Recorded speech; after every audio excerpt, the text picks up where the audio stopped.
एक गांव में अली नाम का एक लड़का रहता था। वो लड़का बहुत ही शरारती था और झूठ बोलता था। एक दफा जब वो घर में बैठकर टीवी देख रहा था तो उसकी मामा ने पूछा, क्या तुमने होमवर्क कर लिया है? तो वो कहता, मैंने कर लिया है। इसके झूठ की आदत दिन ब दिन बढ़ती जा रही थी। जब वो अपने दोस्तों के साथ ग्रोट में खेलता तो वहाँ भी बहुत ज्यादा झूठ बोलता। इसी वजह से दोस्त इसको कहते झूठा झूठा। लेकिन एक दफा तो हद ही हो गई, क्योंकि स्कूल में सब बच्चे आए थे और सब बच्चों के एक बच्चे की एक चीज गुम हो गई और वो अली से निकली।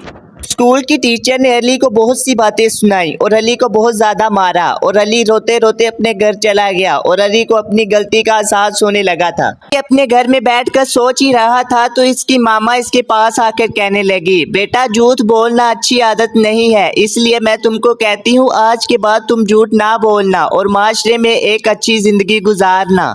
तो दोस्तों, हमें इस कहानी से सबक मिलता है कि हमेशा सच बोलना चाहिए और बड़ों का एहतराम करना चाहिए। झूठ बोलना अच्छी आदत नहीं होती दोस्तों।